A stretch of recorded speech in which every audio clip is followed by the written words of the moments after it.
In 1986, a Singapore hotel collapsed like a pack of cards, burying guests in under a minute. Why did the building suddenly give way? You're seconds from disaster. Singapore. Famed throughout Asia for its order and calm efficiency. Then, suddenly, one Saturday morning, disaster stops the entire country in its tracks. A 6-story hotel crashes to the ground in under 60 seconds. 33 people die, and 17 more are buried alive, trapped beneath thousands of tons of steel, glass, and concrete. It's the worst collapse in the country's history, and it leaves investigators baffled. Now, using advanced computer simulations, we reveal exactly what caused the tragedy. Disasters don't just happen. They're a chain of critical events. Unravel the clues and count down those final seconds from disaster.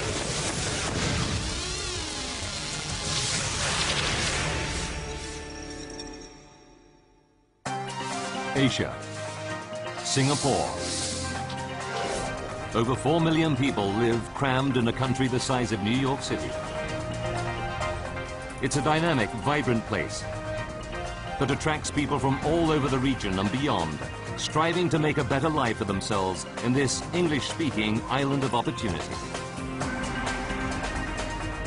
Downtown, tower blocks soar into the sky as architects struggle to maximize the limited space.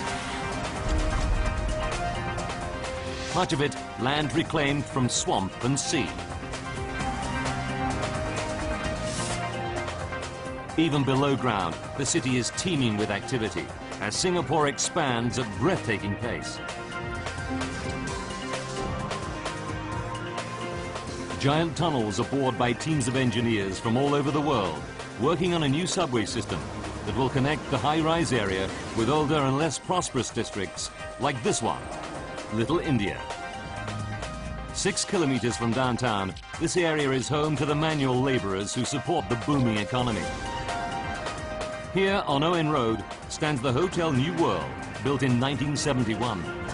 The building is unremarkable. 36 reinforced concrete columns supporting 6 concrete floors. There's a car park in the basement. The local branch of a bank takes up the ground floor. Above that is a popular nightclub. And a budget hotel occupies the rest of the building. As is usual in this hot climate, air conditioning units and water tanks are installed on the roof. At over 24 meters, it's small by Singapore standards, but one of the tallest buildings in Little India. The building has led an untroubled life, apart from one serious incident.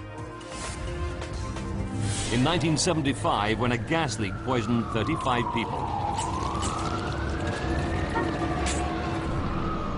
Everybody made a full recovery, and the building was given a clean bill of health. March 14th, 1986, 11 years later. It's a Friday night, and as usual, Madame Lily Teo, the nightclub hostess, sets up the first-floor bar in preparation for a busy evening, expecting the usual mix of businessmen and couples who visit her club.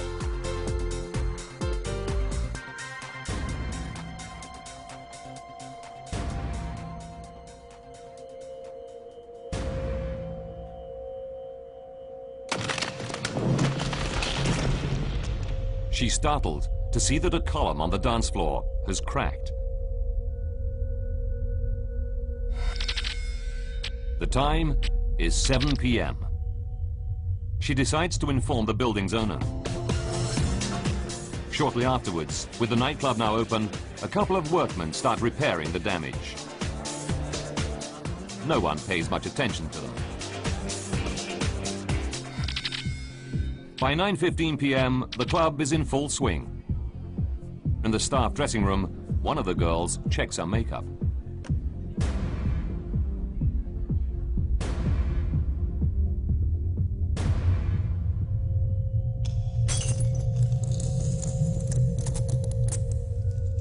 In Singapore, like most countries around the world, a broken mirror is a symbol of bad luck. But it's the end of the working week, and everyone in the nightclub is too busy having a good time to worry about silly superstitions.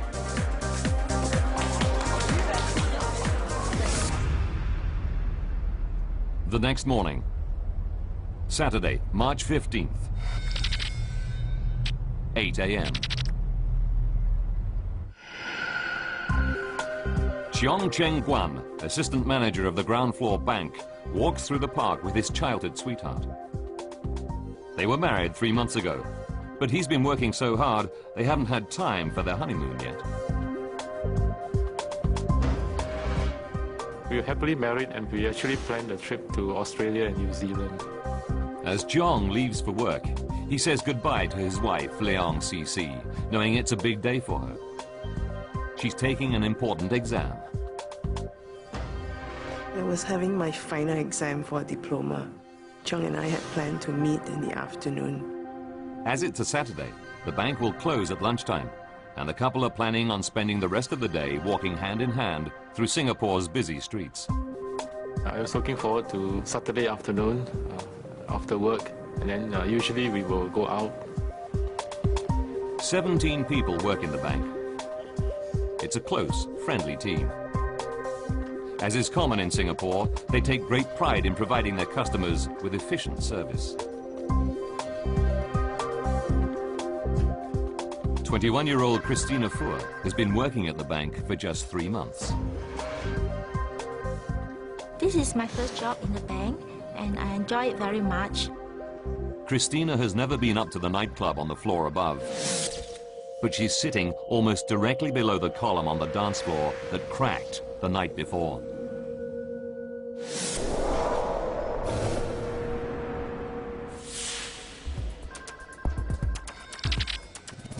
10:10 a.m. A customer comes into the bank. She's out of breath, saying there's a problem in the basement car park. Debris is falling down. The customer told us that the bank is going to collapse. Cheong stays in the bank whilst Christina and a colleague rush down to the basement to investigate.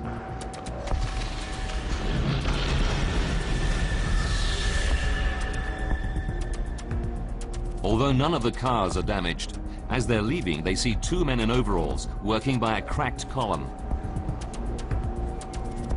There's debris on the floor, but the workmen say everything is fine. Reassured that it's nothing serious, they go back to work in the ground floor bank.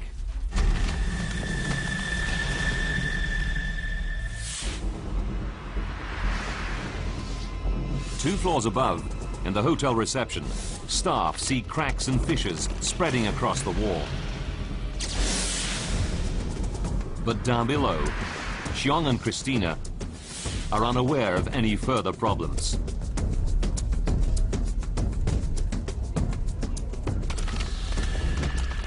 Throughout the building, vital supporting walls and pillars are starting to fracture. The Hotel New World is on the brink of collapse. Something extraordinary is happening within an unremarkable building in Singapore's Little India. Cracks are spreading throughout the walls and supporting columns. But in the bank on the ground floor, assistant manager Cheong is oblivious. He's wondering how his wife Cici has done in her exam. I wanted to see how she fared during the exam. It's 11:22 a.m. Further back, Christina is finishing off the week's work when she's startled by a sound. It's falling debris. I actually did not know what's happening. And now she starts to feel vibrations all around her. We can feel the floor is shaking. 11:26 a.m. Now the whole building is starting to shake uncontrollably. Pillars are cracking. Walls are giving way.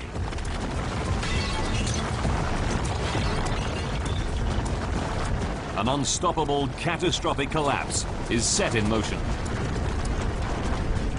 It was very sudden. One instant you are working, the next instant it's all pitch dark and... Thousands of tons of steel-reinforced concrete rain down on the people inside.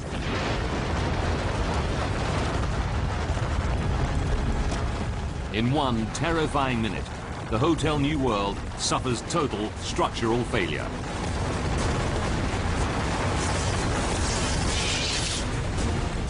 Trapping dozens of people.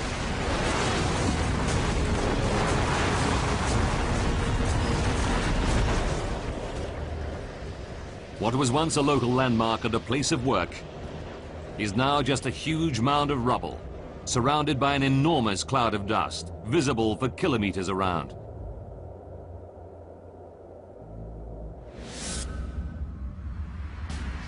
All 6 stories of the building have been destroyed, transformed into a concrete tomb. Christina, Cheong, and other bank staff are buried at the very bottom of the building rubble, in the pitch-black basement car park. We couldn't see anything, we couldn't hear anything. We couldn't even see our hand. Cheong can't see his colleague Christina, even though she's just a meter or two away, pinned down by massive concrete slabs. I was just like laying in the coffin.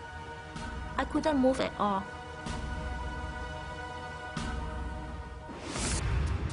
Back on the surface, it's a scene of total devastation. News crews film local people frantically clambering onto the wreckage. They furiously manhandle rubble, desperately searching for any survivors.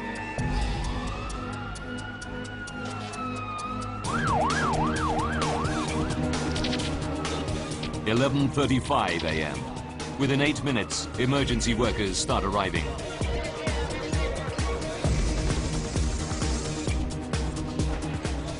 Singapore's top military medic, Dr. Lim Meng Kin, rushes to help. He's stunned by the scale of this unprecedented catastrophe. This is the biggest disaster since World War II. The terrible news is spreading to grief-stricken relatives who mingle amongst the crowds of stunned onlookers. It's a scene of total bewilderment and rising dread.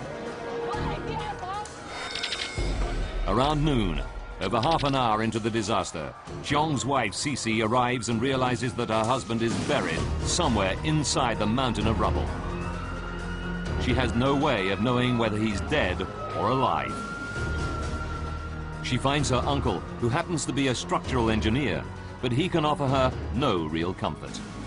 I remember asking him, what are the chances of Cheong surviving in such a collapse? He told me we should just hope for the best. About 10 meters from Cece, below the rubble, her husband Cheong is fighting off the panic. But all around, other survivors, like his colleague Christina, are aware of mounting hysteria. I can hear a lot of people crying. It was asking for help. Some of them was screaming, and some of them was crying in pain. Some of the survivors are badly injured, but Assistant Manager Cheong is determined to keep everyone calm. I thought it's a matter of time, people will come to rescue us, you see.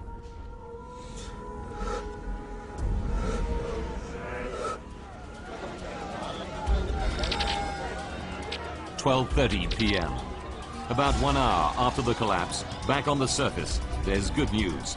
The rescue teams find a survivor, a tourist, who is staying on the top floors of the hotel. Shortly afterwards, they haul a second survivor, a local shopkeeper, from the hotel debris.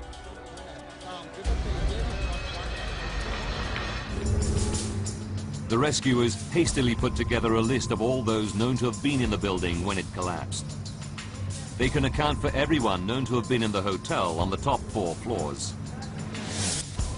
17 are dead, and 11 have been rescued alive. The nightclub on the floor below was empty. But the ground floor bank is a different matter. Their list reveals that up to 20 people, including Cheong and Christina, were working there when the building collapsed and will be buried at the very bottom of the rubble.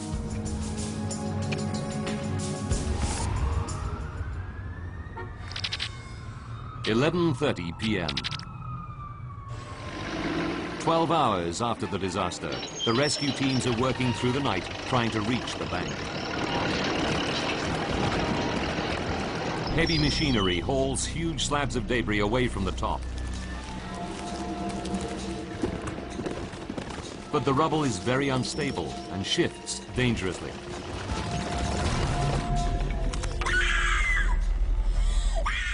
Some 10 meters below the glare of the rescuers' arc lights, with vibrations shaking the wreckage, the horror is growing. The survivors are trapped in a dark tomb under 6,000 tons of concrete and steel. Assistant Manager Cheong is just within reach of one of his bank colleagues, who's lying injured nearby, crushed by a beam. He tries desperately to push the beam away, but it's too heavy. I felt very helpless. Your colleague is here, dying, and then you can't do anything at all. That was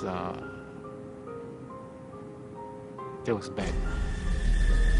Cheong realizes his efforts are in vain. I could smell the stench of death.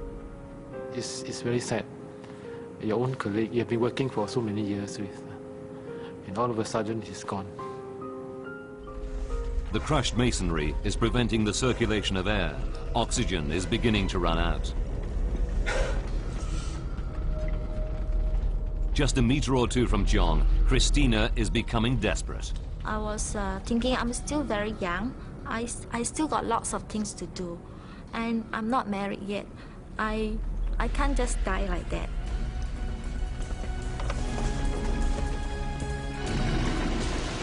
Back on the surface, the rescuers still have 10 meters of rubble to dig through.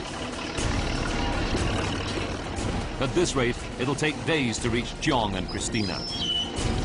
With the oxygen getting thinner, this is time they just don't have.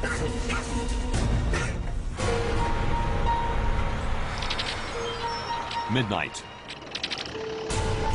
Half a day has passed since the collapse of Singapore's Hotel New World building. Only 11 people have been pulled alive from the rubble. Christina and Cheong are trapped deep in the basement car park.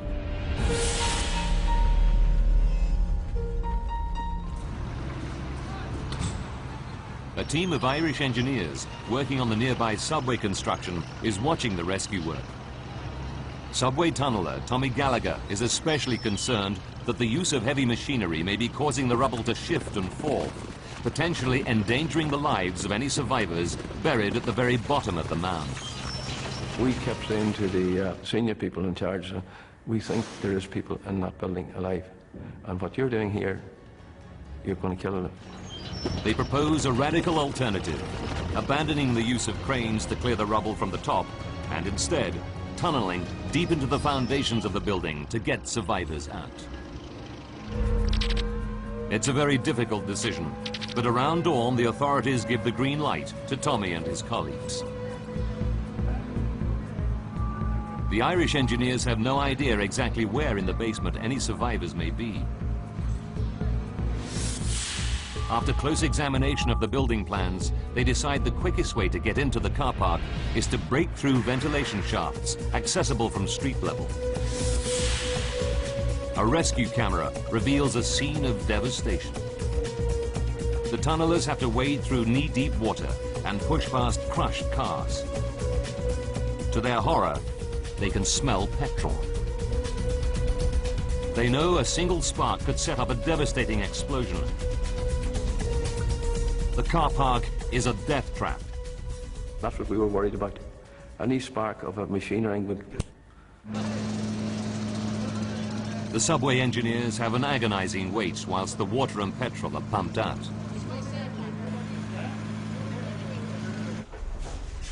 Then they start hacking a makeshift tunnel through the debris, using small hydraulic jacks to support the thousands of tons of rubble above.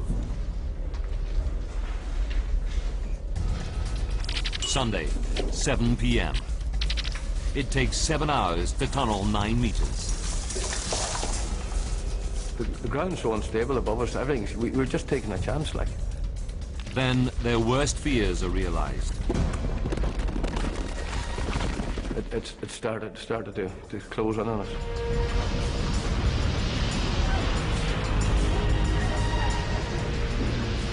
The tunnel caves in. Tommy and his mates scramble out moments before the roof collapses. Their path is totally blocked. Sunday, 7:30 p.m. Xiong and Christina have been buried in the stifling, claustrophobic darkness for 32 hours. They have no idea rescuers are trying to reach them. Undeterred by the cave-in, the Irish engineers start digging more tunnels in the dangerous building rubble, willingly risking their lives. The tunnelers were the bravest people I've ever met in my life.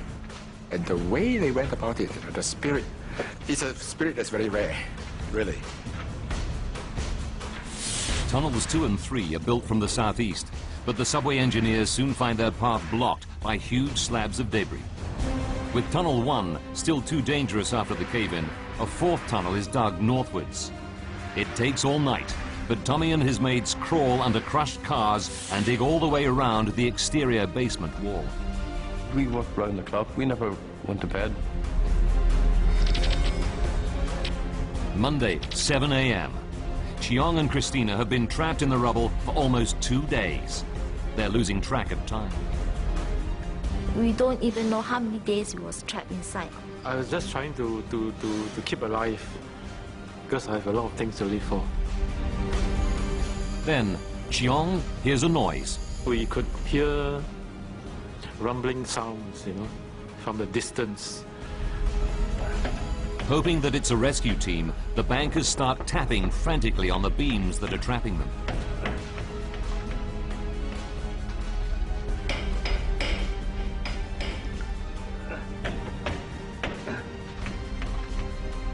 Hello! I'm here! Down here! Where? Coming to get you! We was very happy, didn't know where we are. The tunnelers crawl ever closer to Xiong and Christina. They feel they're on the verge of reaching them, but they face one last obstacle. And all of a sudden we had a metre square concrete beam and it was right in front of us. We headed smack on. So they were on the other side of that. They have no idea where in the building the beam came from, but they're desperately concerned that it's helping to support the weight of the collapsed building above them. 6,000 tons of rubble are balanced delicately above the heads of Christina, Xiong, and now the tunnelers. It's noon on Monday, 2 days into the disaster. The rescue workers decide they have no choice except to break through the huge concrete beam. Dr. Lim joins them, ready for any emergency. You don't think of the danger. There's somebody at the end of the tunnel and you want to reach that person. The tunnelers' drills carve through the concrete surprisingly fast. A few meters away, in the darkness, Xiong hears the drilling getting louder. They keep asking me, can you see a light? Can you see a light? Finally, I could see. There's a chink of light from somewhere. Soon, Xiong is able to see the rescuers just the other side of the hole. The tunnelers are terrified that they may have cut through a major supporting beam. They fear the rubble could come crashing down at any moment. They tell Xiong to stay where he is whilst they prop up the roof. I said, no thank you, I'm coming out. Xiong cannot bear to stay another moment in the darkness. He scrambles towards safety. He just ran. I said, I don't blame you either, because he thought he would never come out of there alive, he said.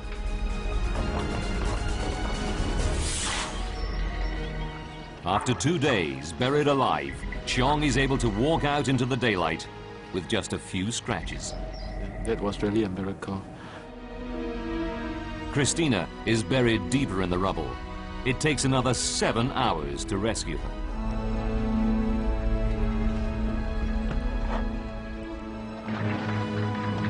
Dr. Lim leads Christina away on a stretcher. Later examinations reveal her only injury is a black eye. I feel just like a hero or something like that. Chiong and his wife Cece are finally reunited at the hospital. It was such a moment of joy, such great joy. You just feel that life is very fragile. Anytime it can be taken away from you, and you just live. Thanks to the pioneering use of tunnels to dig into the very deepest parts of the rubble, 6 more survivors are ultimately pulled alive from the wreck of Hotel New World. In all, 17 people have been saved. But 33 have lost their lives. Now, by rewinding the events of that fateful day, and by going deep into the investigation, we can reveal what really happened to the Hotel New World. Advanced computer simulation will take us where no camera can go, into the heart of the disaster zone. A commission of inquiry will be appointed to seek answers to the many questions raised in this, the worst building disaster in Singapore. The investigation team includes Terry Hume, a structural engineer based in Singapore. He has decades of experience in major building construction. Hume visits the site within hours of the collapse and is shocked by what he sees. The first impression was that the whole collapse must have been very rapid, and the whole building must have collapsed at the same time. It was clearly something unusual. In a city like Singapore, it's everyone's worst nightmare. Similar buildings are everywhere, and much taller structures soar skywards all across the island.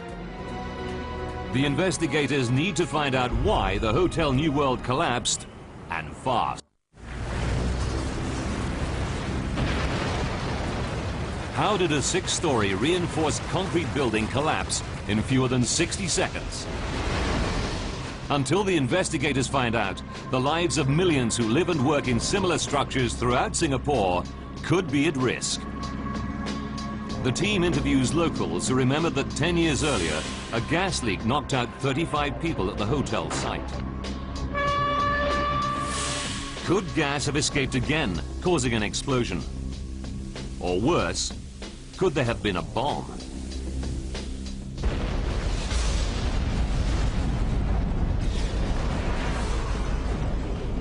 It's investigator Terry Hume's first hunch. He knows that explosions leave telltale signs, what the experts call a distinctive signature.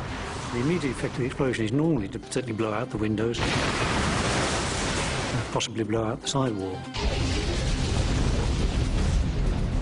You would see some sort of evidence of this explosion blowing the debris out or window shattered.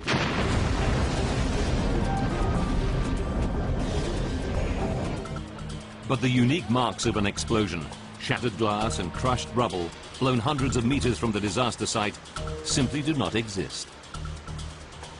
There was nothing like that. So, if it wasn't an explosion, what could have caused the collapse? It really is quite difficult to demolish a complete building very neatly. The team needs to investigate the disturbing possibility that the building materials were defective. This is the wall here. They interview the Irish tunnellers and learn that some of the concrete was so soft, their drills went through it like butter. Could it be that the concrete was badly mixed in the first place, undermining the strength of the building? With millions of lives depending on similar materials throughout the city, it's an horrific thought. The team takes 240 concrete core samples to one of Singapore's top laboratories. Of these, 80 are quickly dismissed as being unusable, unsuitable for testing. The scientists examine the remaining 160 cores to see whether the correct ratio of sand, stones, and cement was used. Then they perform concrete strength tests on them.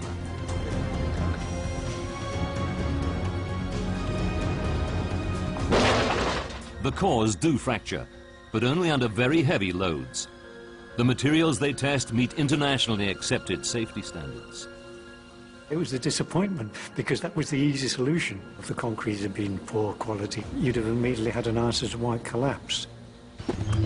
Hume concludes the reason the concrete seemed soft was because it was fractured during the violence of the collapse itself.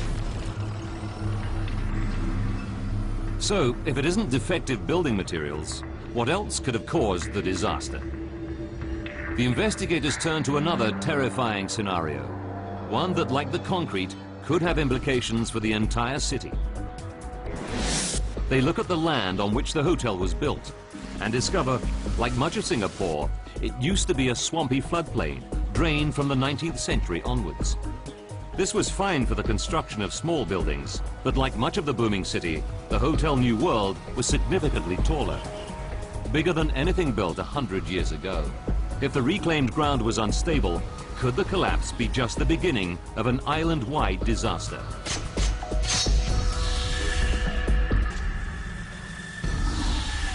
The first step is for the investigators to examine the surviving basement walls. If the foundations had moved in the unstable ground, these should show evidence of catastrophic cracks. Intriguingly, they find nothing. To make sure, they analyze the composition of the soil. The team drilled deep into the ground to take samples. Leaving nothing to chance, they also test the strength of parts of the foundations that survived. Finally, after weeks of work, the results come through.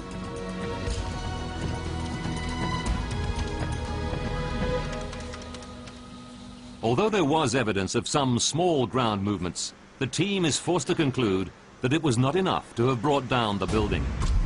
It became clear that there hadn't been a failure in the foundations. They were quite reasonably well constructed.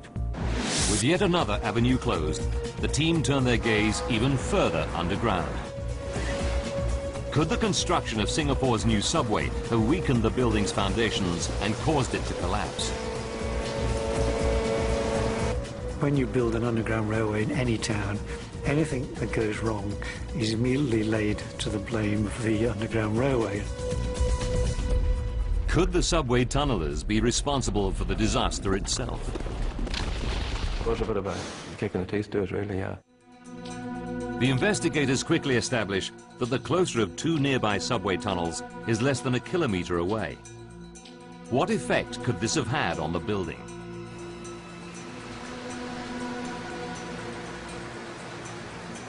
Subway tunnels have collapsed before. Just a year earlier in South Korea, this building fell into one.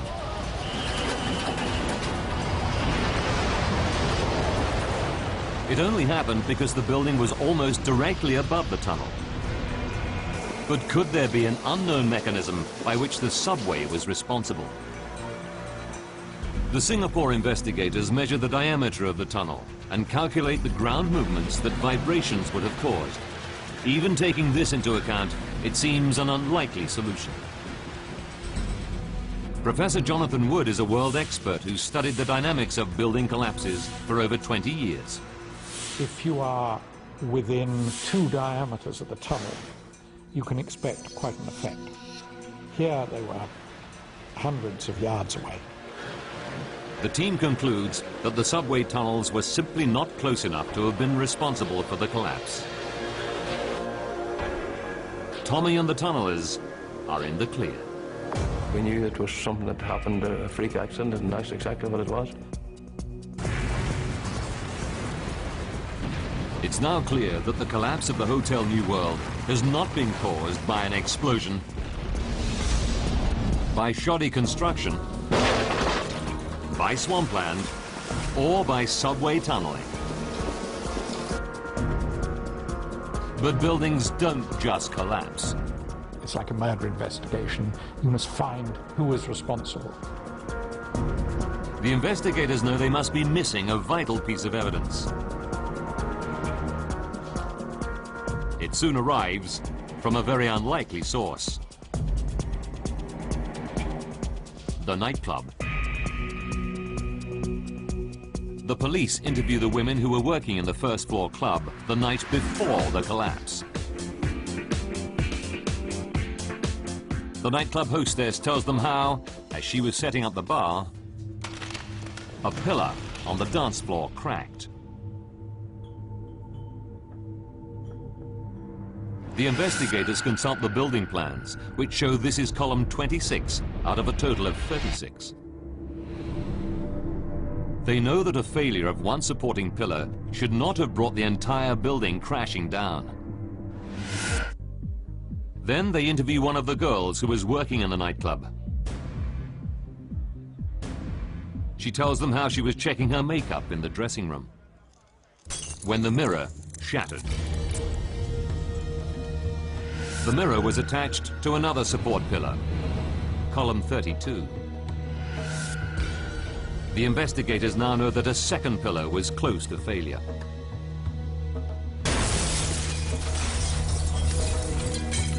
Next, the team interviews survivor Christina Fuhr. She tells them how, on the morning of the disaster, she went down to the basement car park and saw workmen propping wood against a column. The pillar had cracked and there was plaster on the floor. They identify this as column 30, and it was also failing. It's a crucial breakthrough. There are now eyewitness accounts that 3 columns were failing in the hours leading up to the disaster. For the first time, the investigators know that 3 vital supporting columns were stressed right to the limit.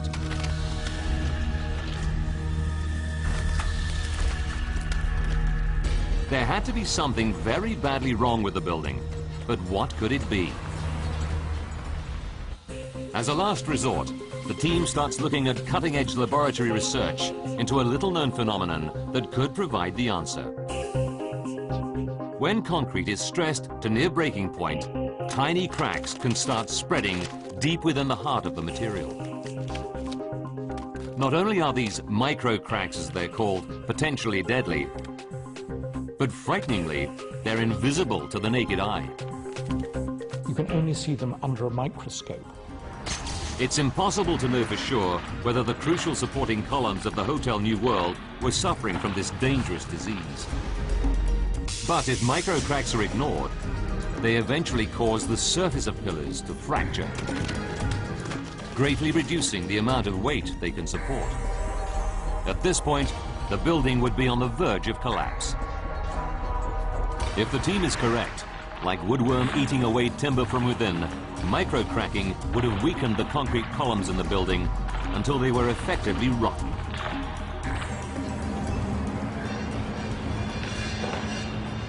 But where could the extra weight that causes microcracking have come from?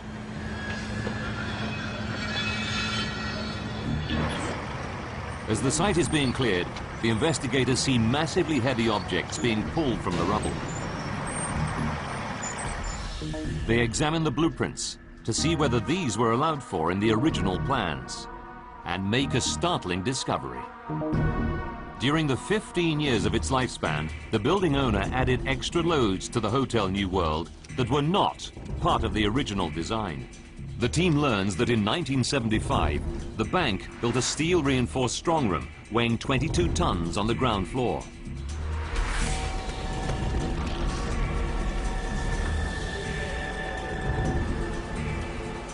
Then in 1978, the building owner installed 2 air conditioning towers, adding extra weight.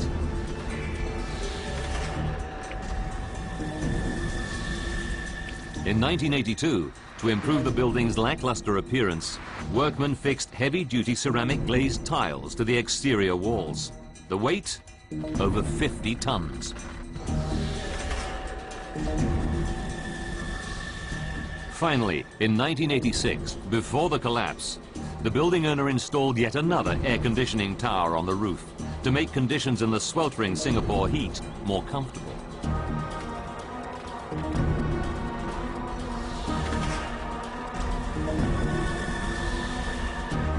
The investigators believe all this extra weight must have been too much to bear. All modern buildings are designed to support what the experts call the dead load and the live load. The dead load is the weight of the building itself. But for the investigators, the crucial calculation is the live load, the extra weight consisting of people and objects, ranging from air conditioning towers to furniture, which a building has to support. Could the building support over 100 tons of extra live load placed upon it? The answer is a big surprise. The calculation showed that the live load was adequately supported. Set against the 6,000-ton weight of the building itself, the live load, including over 100 tons of strongroom, tiles, and air conditioning units, was insignificant. It should not have caused the building's 36 pillars to give way. The team is back at square one. After months of painstaking work, they still don't know what happened.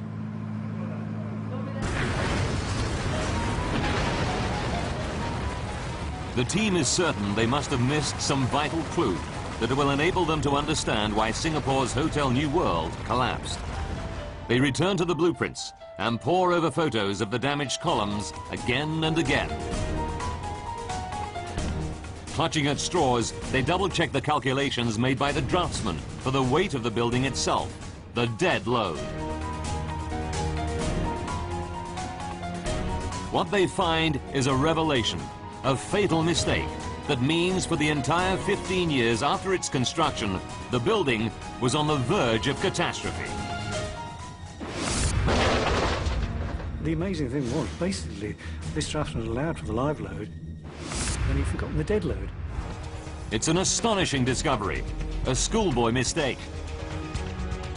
The calculations made by the draftsman were so badly wrong that key columns, such as 26 and 32, could not even support the weight of the building itself. Even without all the extra live load, the air conditioning units, heavy-duty glazed tiles and bank strongroom, for 15 years, many of the pillars that were supporting the building had been right at the limit of their strength. The collapse was just a matter of time. All the columns were very near failure and been sitting close to the edge for 15 years. The investigators finally understand why the disaster happened. Now, by rewinding the events leading up to that fateful day, and by following the process of the extensive investigation, we can finally reveal what really happened to the Hotel New World. Friday, March 14th, 1986. For 15 years, hidden from human eyes, deadly microcracks were spreading deep within the concrete columns of the Hotel New World. 7 p.m., 16 hours before the collapse. Column 26 cracks in the nightclub. It's weakening and starts to pass its load to surrounding pillars. About 13 hours before disaster, column 32 can't support the extra load and starts to fracture. This causes a mirror attached to it to smash. Just over 1 hour from disaster, load from the two nightclub columns is being transferred to column 30. It starts cracking, this time in the basement car park.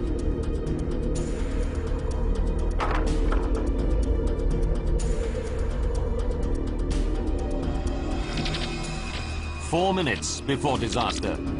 Above Christina, column 26 starts to collapse, causing debris to billow down and vibrations to spread throughout the bank. As three columns collapse, the building reaches the point of no return.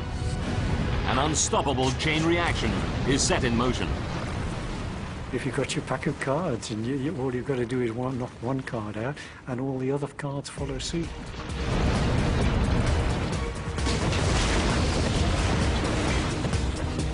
The entire building crashes to the ground in under 60 seconds, killing 33 people.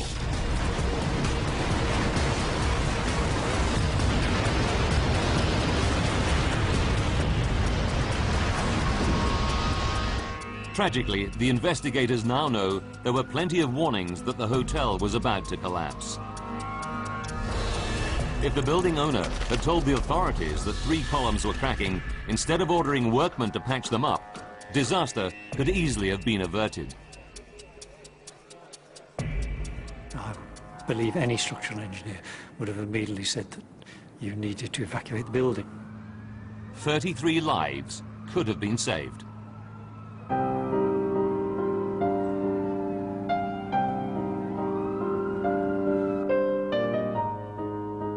Survivors John and Christina will always remember their colleagues who died in the Hotel New World collapse. I do miss all my colleagues.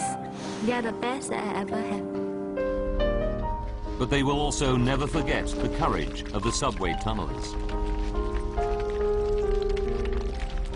It was volunteering, and they had to dig through debris which might just fall on them in any time. Without them, I would not be here. So I would like to thank them very much on this. Tommy Gallagher and the subway tunnelers were awarded one of Singapore's highest peacetime honours, the Conspicuous Gallantry Medal.